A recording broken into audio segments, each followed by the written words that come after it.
처음에 창세기를 시작하면 우리는 원역사와 구속사를 이야기했죠. 창세기 1장 1절과 11장까지는 원역사, 그리고 12장부터는 아브라함이 선택되어지며 족장시대가 되어지면서 하나님의 구속의 역사가 일어납니다. 구속의 역사가 일어나는 그 이유는 무엇 때문이냐? 세상의 죄악이 관영했기 때문이죠.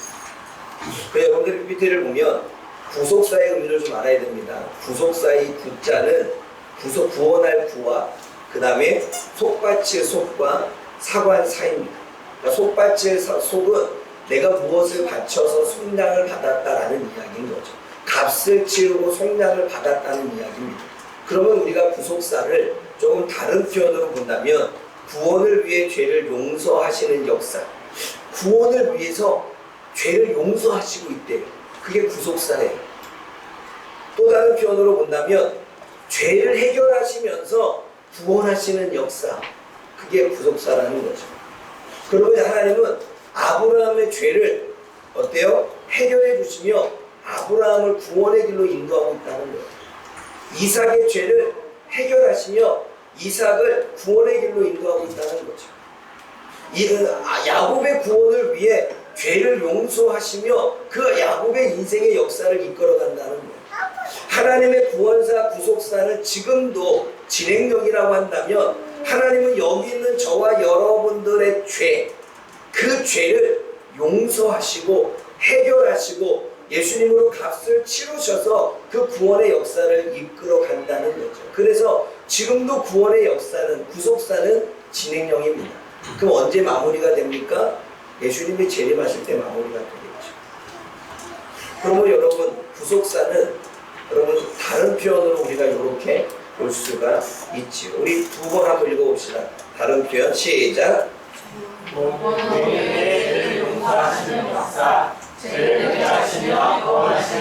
그럼 여러분, 아브라함은 원 역사가 아니라 구속사 안에서의 아브라함은 어떠합니까? 구속사 안에서 아브라함은 최초로 죄악에서 구원을 한 사람입니다.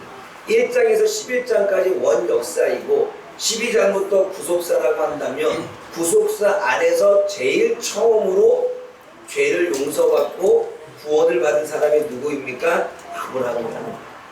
우상숭배의 죄를 용서받았고 그가 숱한 거짓말을 한 것을 용서해 주셨고 그가 두려움 가운데 살았던 삶도 용서해 주셨고 두려움 가운데 의심하며 불안에 떨며 살았던 그 모든 것들도 어떻게 해요? 용서하셨습니다. 여러분, 왜 두려움이 죄일까요? 왜 불안이 죄이고 왜 걱정 의심이 죄일까요? 그게 죄는 이유는 하나님의 존재를 인정하지 않고 하나님이 함께 하신다는 사실을 믿지 않는 불신에서 나오기 때문입니다. 그러므로 두려움과 불안과 걱정은 한편으로 좀 더 깊게 보게 되면 그것은 하나님 앞에서 죄입니다.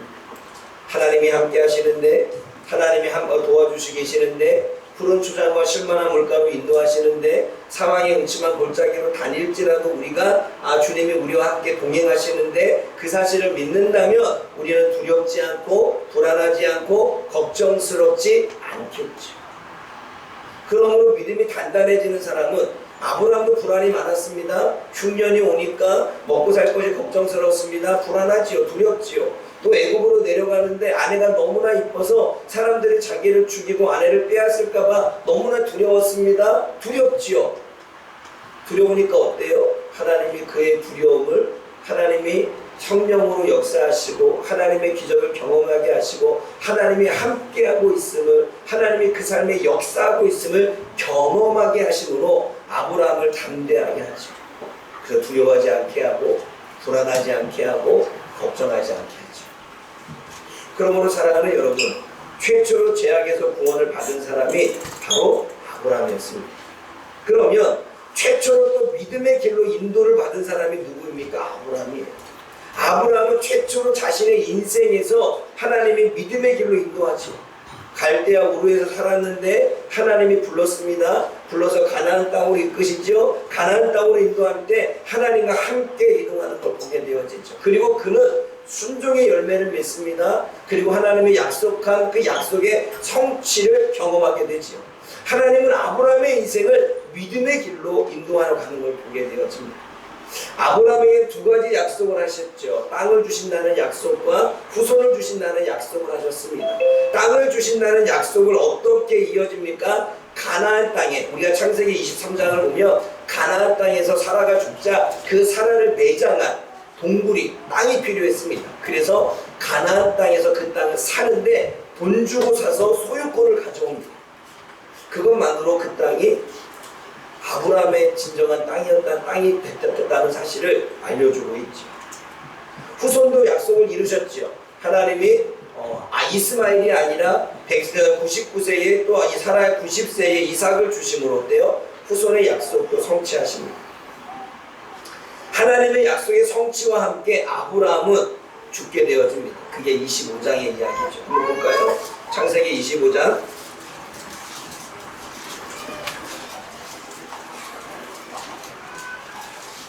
17절 말씀 읽어봅니다. 잠깐만요.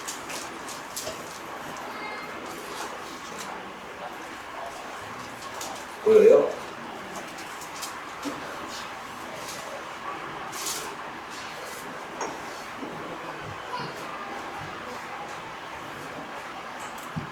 눈에 안 보이죠?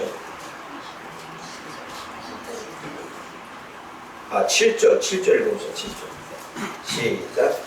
아브라함의 향년이 175세라. 향년이 175세는 몇 세에 죽었다는 거예요? 175세에 죽음을 맞이했다는 이야기입니다. 그러면 아브라함이 죽음을 맞이했으면 그 가문에 족장이 이어져야 되겠죠. 지금 이 시대는 족장 시대입니다. 족장 시대이게 되면 족장이 죽으면 그 다음에 족장이 이어지죠. 그 다음에 이어진 족장이 바로 이삭이었죠. 여러분, 이삭에게 족장의 권한이 이안되었고 계승되었다는 건 하나님의 약속이 계승되었다도 같은 것입니다. 그러면 이삭에게 이어진 하나님의 그 약속의 계승이 무엇입니까? 먼저 신앙을 계승하죠. 하나님을 믿는 믿음이 계승되어지고, 그리고 하나님의 말씀을 따르는 순종이 계승되어집니다. 여러분, 저와 여러분들은 계속 신앙이 계승되어야 되지. 부모가 믿었던 신앙이 자녀들에게 계속 계승되어야 됩니다. 하나님을 믿는 믿음, 하나님의 말씀에 순종하는 믿음들이 그렇게 계승되어야 됩니다. 또 약속이 계승되어지지. 어떠한 약속이 계승되어집니까? 이미 아브라함 때에 후손과 땅이 성취가 되어졌지만 가나안 땅을 완전히 정복하는 그 땅의 약속이 또 이어지게 있고, 후손 계속해서 번성해서 땅이 충만해지는 땅의 약속, 후손의 약속이 주님께서는 그 계승하게 되어집니다. 뿐만 아닙니다. 복을 주신다는 약속을 계승하게 되죠. 내가 이삭 너를 통해 복을 줄 것이고 너에게 복을 주어 너의 천하 만민이 복을 받도록 하겠다라고 하는 그 약속을 계승하시는 걸 보게 되어집니다. 그게 3절과 4절이죠. 3절 4절 읽어봅니다. 26장 3절 4절 시작. 너희 거룩하면 내가 너와 함께 있어 내게 복을 주고 내가 이 모든 땅을 너와 자손에게 주리라. 내가 내 아버지 아브라함에게 맹세한 것을 이루어 내 자손을 하늘의 별과 같이 풍성하게 하며 이 모든 땅을 내 자손에게 주니 내 자손으로 말미암아 천하 만민이 복을 받으리라. 그러니까 족장으로서 계승을 이어받은 건 그냥 족장으로서의 권한만 받은 게 아니라 신앙이 계승됐고 하나님의 약속이 계승됐고 또 하나님의 복이 계승되어지는 걸 보게 되어집니다. 그럼 여기서 우리는 이제 하나님이 어떻게 이삭의 죄를 용서하시고 구원하시는지 그 구속사를 봐야 되겠죠. 어떻게 이삭을 변화시키시고 성숙하게 만들면서 하나님의 구원사를 이끌어가는지를 봐야 되겠죠. 먼저 이삭의 환경입니다. 여러분, 이삭의 환경은 어땠을까요? 어떠한 삶을 살았을까요? 그것이 오늘 26장 1절에 기록되고 있습니다. 26장 1절 말씀 읽어봅니다. 시작. 아브라함의 자손이 결혼이 형의 그분이 눈에 이삭이 교양으로 와서 율세와 아비멜렉에게 이르렀더니 아브라함 때 청흉년이 들었던 것처럼 그 땅에도 흉년이 들었다고 말합니다. 가나안 땅 근접 지역의 네게부 지역에 흉년이 들었는데, 여러분, 이 네게부 지역은 뭐 아니면 보입니다. 풍부하게 물이 내리면 어때요? 홍수가 나고, 또 비가 내오지 않으면 극심한 가뭄 때문에 아무런 농사도 지을 수 없고 짐승이 먹을 만한 물도 없습니다. 그러니까 비가 내리면 풍년이고 비가 내리지 않으면 흉년입니다. 비가 내리지 않으면 풀도 자라지 않고 풀이 자라지 않으니까 짐승이 먹을 만한 음식이 풀들이 없겠지요. 또 비가 내리지 않으니까 어떻게 해야 돼요? 먹을 만한 음식이 없기 때문에 짐승도 목말라 죽고 사람도 목말라 죽는 것입니다. 여러분, 우리는 지금 무더위를 지나고 있죠. 요즘엔 아침에 좀 시원하긴 하는데 한동안 더블 이렇게 이불처럼 이렇게 덮어져 있어서 엄청 더웠습니다. 파주가 얼마나 더웠냐면 저 지방보다 더 더워져서 TV에 파주가 나왔습니다. TV에 파주가 나온 거 박수 한번 칩시다.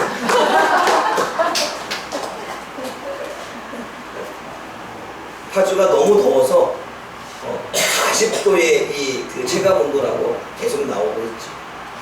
그럼 이 40도의 체감 온도도 너무나 더운데 극심한 가뭄에 40도 이상 되는, 그리고 땅에서부터는 더운 열기가 올라오는 그러한 광야를 지나면서 그들이 얼마만큼 살아남을 수가 있었겠습니까?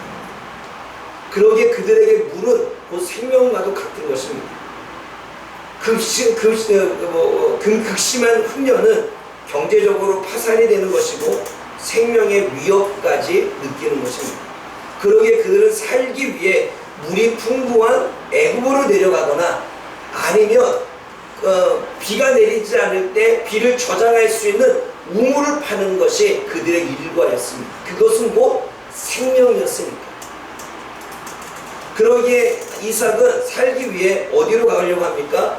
애굽으로 가려고 합니다. 왜냐하면 거기에는 나일강이 있었고 나일강은 풍부한 물의 자원이 있었기에 애굽으로 내려가서 생명을 유지하려고 했던 거지. 근데 여러분, 이삭이 거주했던 네게브 지역의 부헬라 헤로이는 이쪽입니다. 그러면 여기서 여기가 바로 애굽입니다. 여기가 애굽. 그런데 하나님이 꿈속에 나타나 애굽으로 가지 말고 너는 그랄 땅으로 가라라고 말할 때 그랄 땅은 이 위쪽입니다. 물이 많은 쪽은 아래쪽인데 그랄 땅은 그래도 풀들이 좀 있긴 하지만 거기도 똑같이 네게브 지역의 영역권이라 물이 내리면 살 수가 있지만 물이 내리지 않으면 살 수 없습니다. 근데 하나님이 꿈에 나타나십니다. 꿈에 나타나 뭐라고 말씀하십니까? 여러분 25장 11절 말씀 한번 읽어볼까요? 25장 11절 먼저 읽어봅니다. 시작. 아브라함이 죽음에 하나님의 그 아들 이삭에게 주고 주셨고 이삭이 부엘라 헤로에 살고 있죠. 그 살고 있는 그 땅에서 그는 흉년이 들어서 어떻게 애굽으로 내려가려고 하는데 주님이 꿈에 나타나십니다. 꿈에 나타나서 하시는 말씀이 2절 말씀 읽어봅니다. 26장 2절 시작.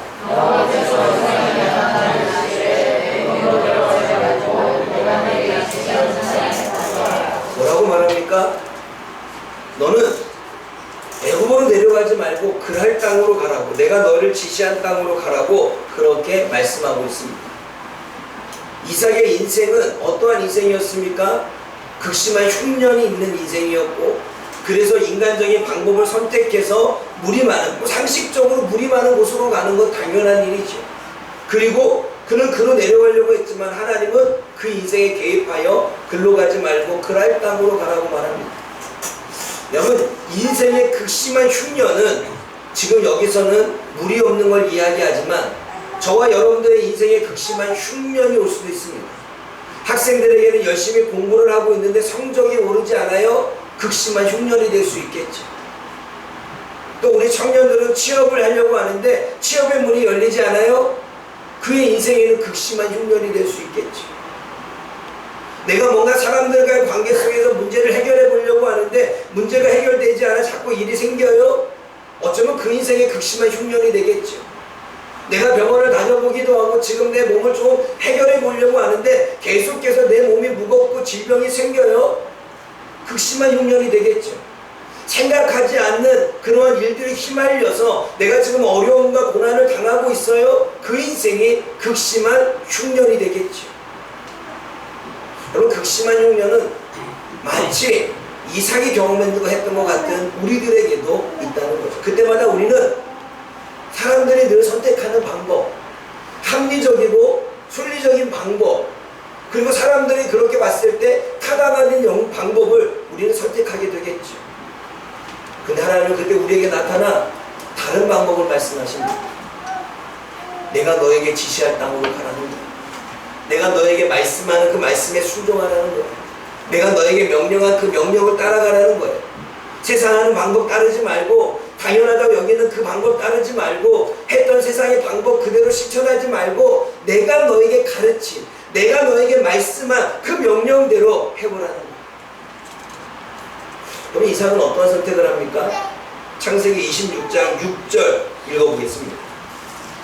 과연 이삭은 하나님의 꿈에 나타나서 하나님이 그랄 땅, 지시할 땅으로 가라고 했을 때 뭐 어떠한 선택을 하는지 6절 읽어봅니다. 시작. 이삭이 그랄에 거주하였더니 그랄에 거주했다는 이야기는 뭐예요? 애굽으로 내려가지 않고 그랄 땅으로 올라갔다는 이야기죠. 물과는 조금 더 멀어졌습니다. 하나님의 말씀에 순종했다는 거죠.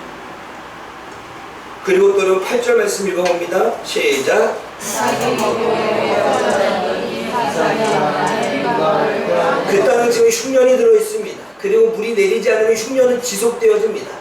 여러분, 네게브 땅은 참 희한한 건 한 번 물이 내리면 비가 내리게 되면 몇 년에 걸쳐 비가 내리고, 한 번 비가 내리지 않으면 또 몇 년에 걸쳐 비가 내리지 않습니다.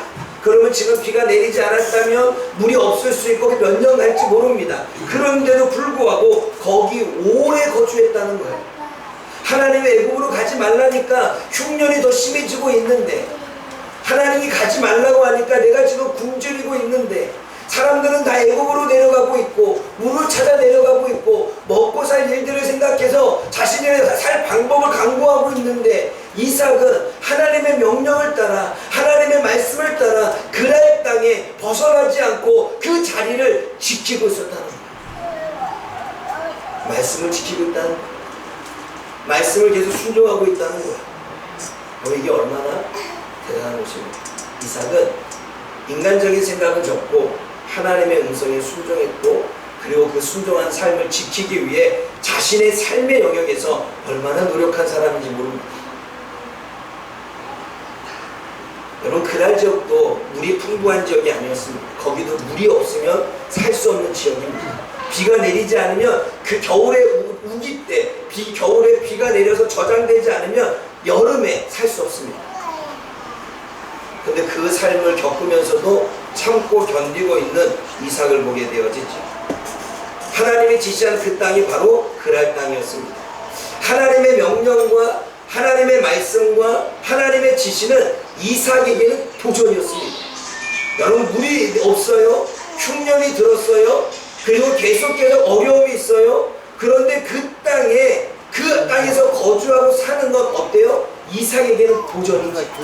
하나님의 말씀을 지키며 음성을 듣고 그 자리에 머물러 있는 건 도전입니다. 사람은 세상의 방법을 선택하고 인간적인 방법을 선택해서 애굽으로 내려가고 나일강을 찾아가는 건 그 당시에 당연한 방법인데, 그 방법을 따르지 않고 묵묵히 하나님의 말씀을 지키고 있다는 건 이삭에게는 대단한 도전이었습니다.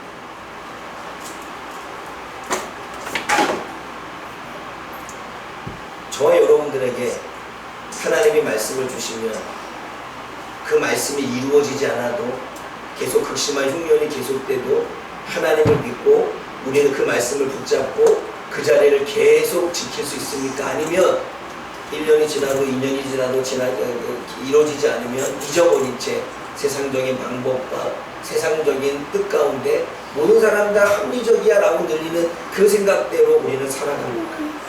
어쩌면 우리는 이삭의 모습에서 우리들의 모습을 비교해 봐야 될 것입니다. 이삭은 하나님의 약속과 하나님의 명령을 믿고 순종하고 그날 땅에 거주했고 오래 거주합니다. 흉년이 들었고 하루하루가 고비이지만 그 자리를 지키고 있지. 그때 그렇게 순종하고 그 자리를 지키고 하나님의 말씀을 붙잡았던 그에게 몇 년이 지났을까요? 하나님은 은혜를 주십니다. 12절입니다. 12절, 13절, 14절 말씀 읽어봅니다. 시작. 이삭이 그 땅에서 농사하여 그에게 백배가 오르고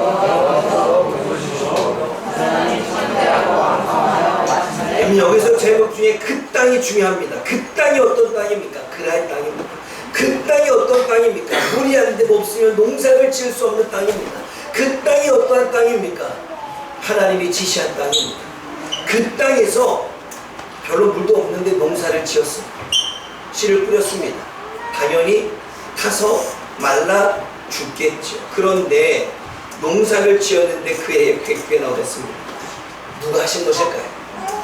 그러기에 12절은 뭐라고 이야기합니까? 다시 읽어봅니다. 시작.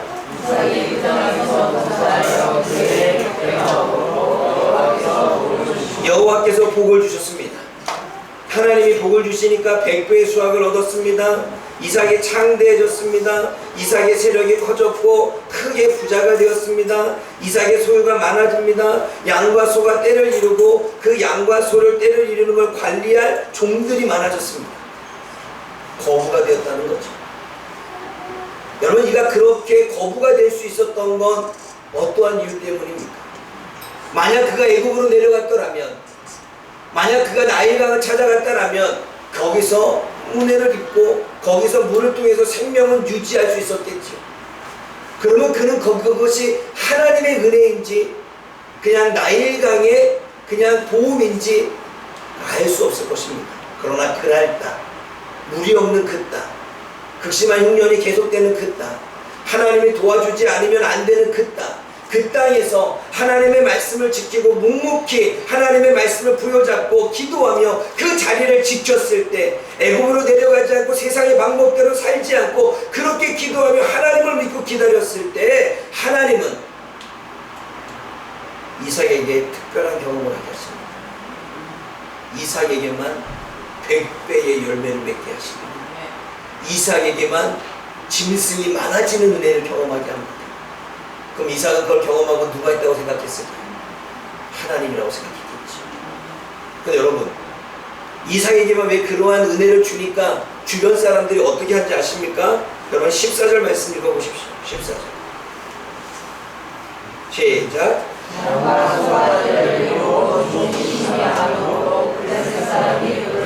블레셋 사람들이 시기하고 질투했다는 얘기는 자신들은 농사가 안 됐어요. 자신들의 짐승이 많아지지 않았습니다. 농사가 망치고 짐승이 죽어가는 상황 가운데 이삭은 100배나 농사가 잘 됐다는 것, 하나님의 은혜로밖에 생각할 수 없겠죠. 이삭의 이러한 은혜를 얻은 건 어떤 이유 때문일까요? 도대체 이삭은 왜 이러한 복을 받았을까요? 무엇 때문에 하나님은 이삭에게 이러한 엄청난 복을 주셨을까요? 세상이 부러워할 만한, 블레셋 사람들이 시기하고 질투할 만한, 손대는 것마다 잘 되고 재산도 불어나고 모든 사람들에게 인정을 받는, 물론 시기와 질투를 받았지만 인정받고 존경받는 일들도 있었겠지요. 왜 이러한 은혜를 하나님은 이삭에게 주었을까요? 하나님 앞에 말씀을 듣고 순종하고 그 말씀을 지켜내는 그의 믿음 때문 아니겠습니까? 저와 여러분들에게 은혜와 복이 주어지는 건 하나님의 말씀을 믿고 순종하며 그 말씀을 지키며 살 때 하나님은 저와 여러분들에게 복을 주시는 분인 줄 믿습니다. 그러므로 우리는 질문해 봐야 돼요. 오늘 하나님이 나에게 주시는 말씀이 있나?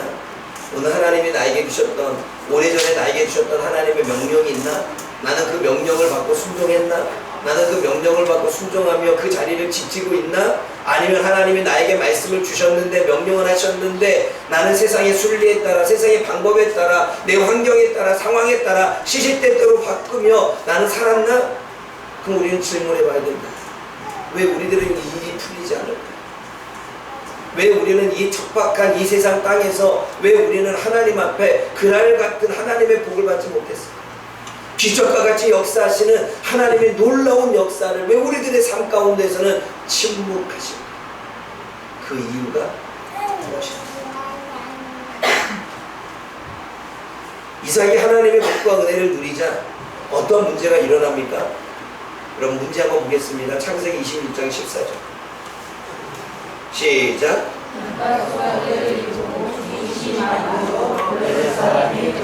재산이 많은 것도요, 시기와 질투의 대상이 됩니다. 여러분 잘생기고 똑똑하고 멋있고 옷 잘 입고 하는 거 잘하면 어때요? 시기와 질투의 대상이 됩니다. 잘 나가면 질투의 대상이 됩니다. 질투하지 말아야 되는데 우리는 그렇게 되죠. 여러분 지금 창세기 26장 14절을 보면 하나님이 이삭에게 복을 내리자 그랄 땅의 사람들이 이삭을 시기합니다. 시기만 합니까? 16절 말씀 읽어볼게요. 16절 시작.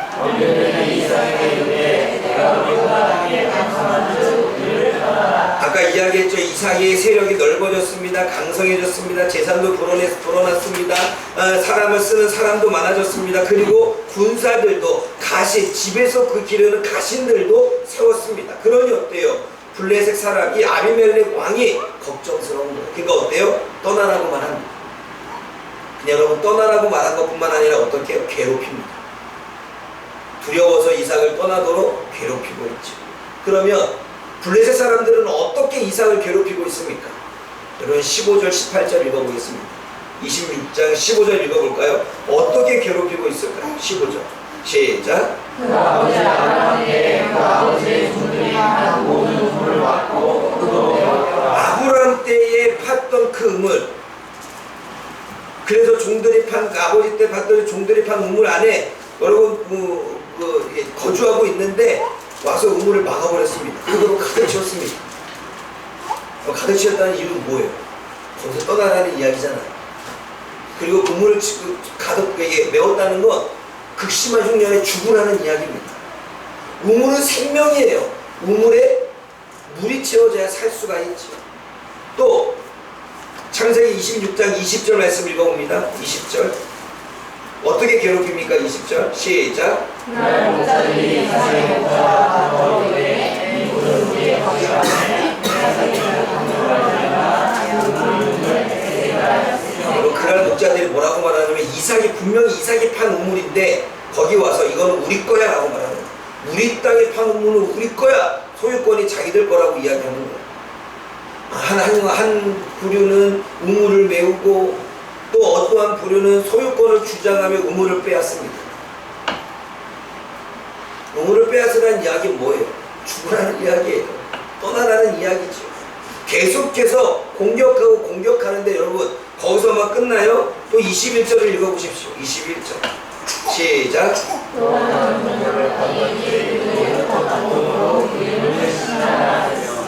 옮기면 옮길 때마다 따라와서 우물을 메우거나 우물을 빼앗거나 하는 일들이 벌어집니다. 여러분 한 번은 참을 수 있어요. 내가 믿음의 사람이니까 한 번 참아. 두 번? 그래 두 번까지. 세 번이 되고 네 번이 되면 어떨까요? 그때는 화가 나서 도저히 못 참을 수 있죠. 그래 한번 해보자는 거야? 싸우자는 이야기인 거죠. 여러분 우물에 대한 생각을 한번 해봐야 됩니다. 광야 생활 가운데 유목민들에게 우물은 양을 치는 자들에게 양을 이끌어가서 풀을 먹이는 자들에게 우물은 생명입니다. 그리고 목자들끼리 이 우물 때문에 어떻게 해요? 싸웁니다. 우물 때문에 싸워요. 우물의 소유권을 주장해서 싸웁니다. 그리고 블레셋 사람들이 판 우물을 빼오고 빼앗은 것은 심각한 도전입니다. 너 나랑 전쟁하자. 또는 내가 너 죽일 수 있어. 뭐 이러한 의미라는 거예요.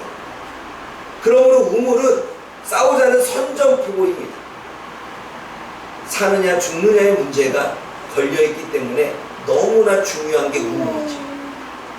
그러게 자꾸 우물을 가지고 괴롭히는 거예요.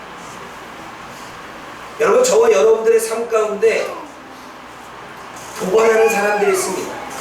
환경이 도발하던 사람이 도발하던 가정 안에서 도발을 받던 직장 안에서 도발을 받던 친구들 사이에 도발을 받던 우리는 내가 마음이 불편하도록 마음에 화가 나도록 내가 한번 붙어서 싸워봐 하는 마음이 절도로 나를 공격하고 도발하고 괴롭히는 일들이 이 땅에 있습니다.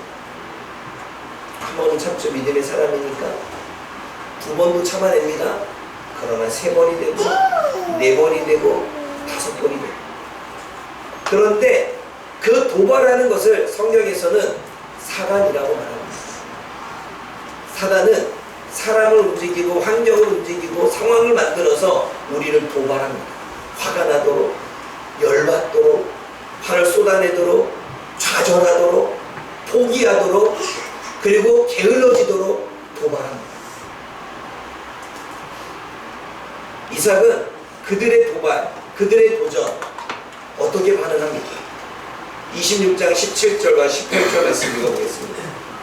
과연 블레셋 사람들 그랄 백성들의 도발에, 그들의 전쟁 선포에 이삭은 어떻게 반응하고 행동합니까? 17절 18절 시작. 이삭이 그곳을 떠나 그랄 못하게 장막을 치고 거기에 거주하며 그 아버지 아브라함께 갔던 우물을 다시 팠으니 이는 아브라함이 죽은 후에 블레셋 사람이 그 우물을 메웠습니다. 블레셋 사람들이 우물을 메우니까 어때요? 다른 곳으로 가서 우물을 다시 풉니다. 넘겨주세요.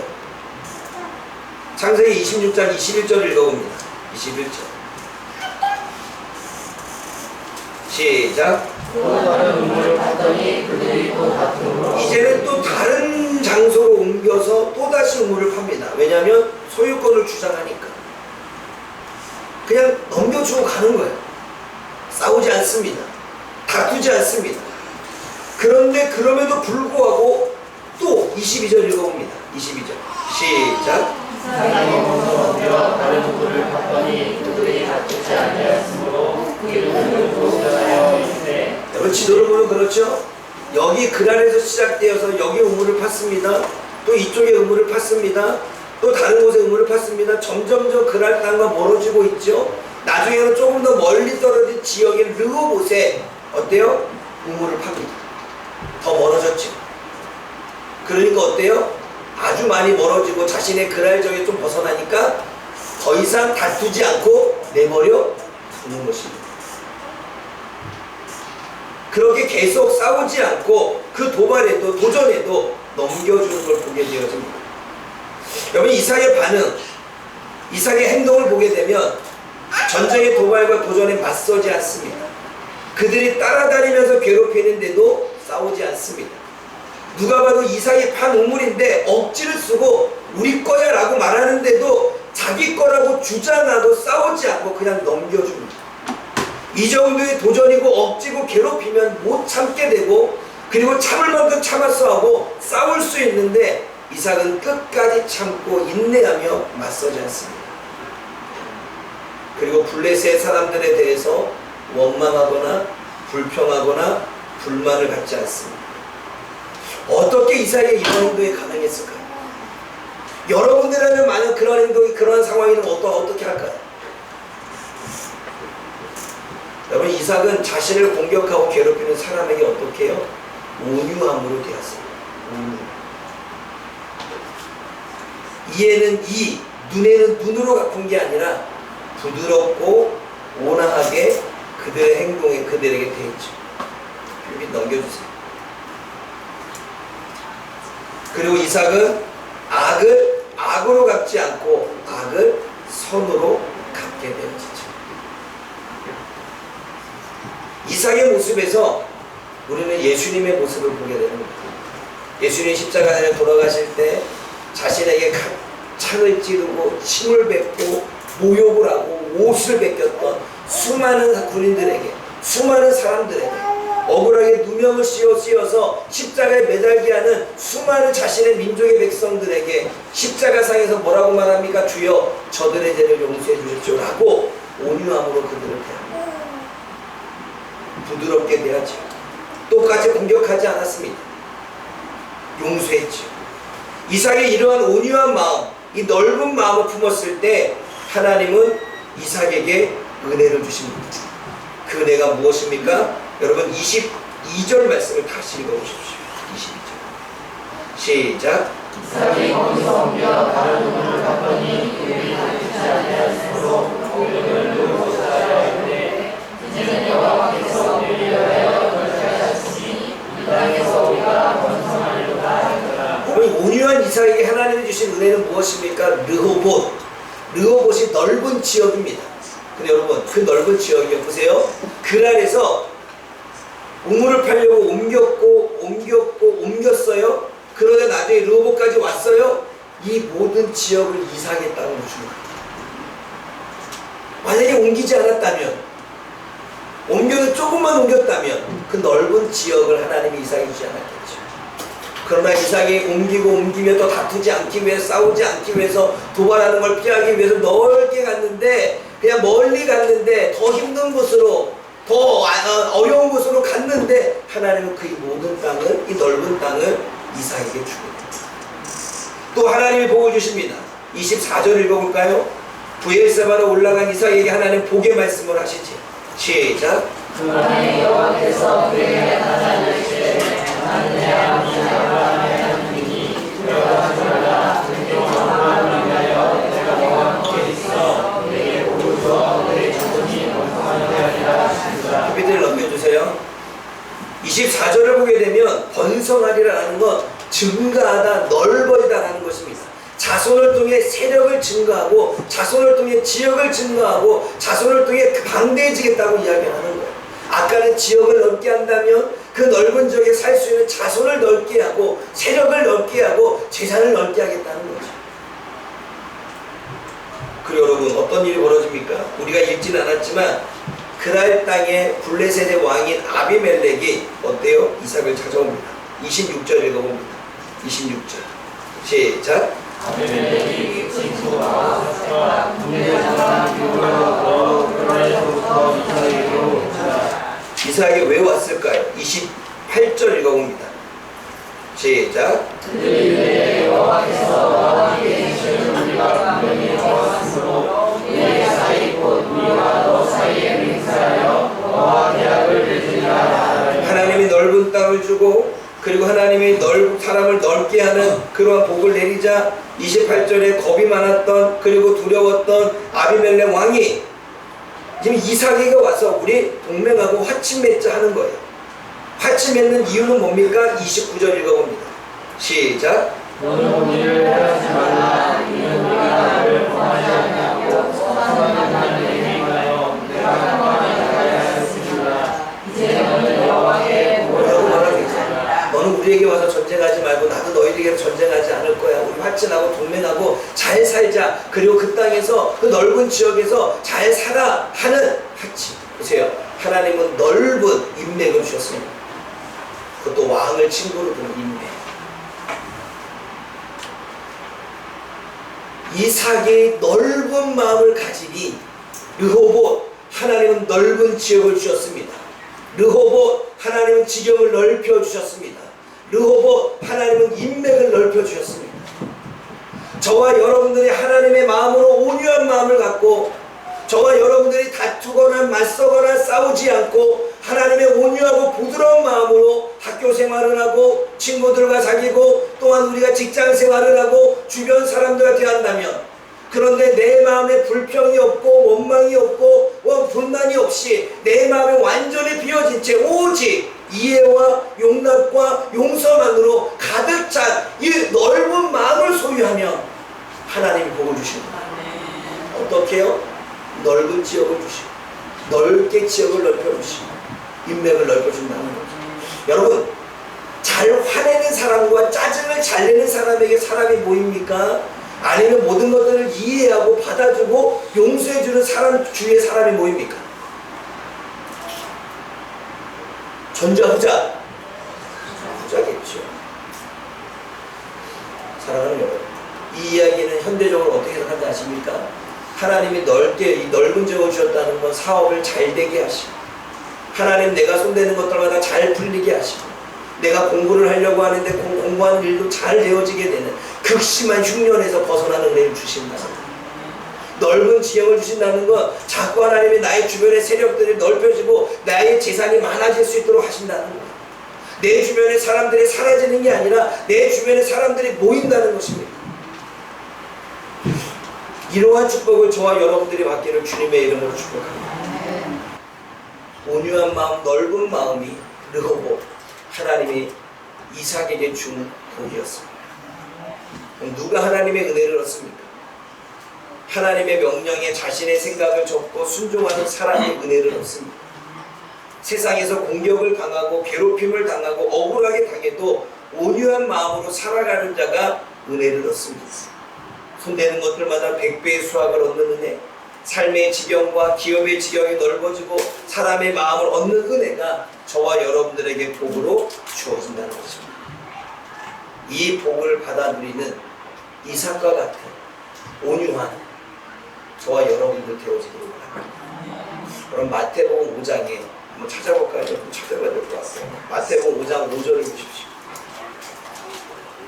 마태복음 5장 5절 하나만 찾아보고 마치겠습니다.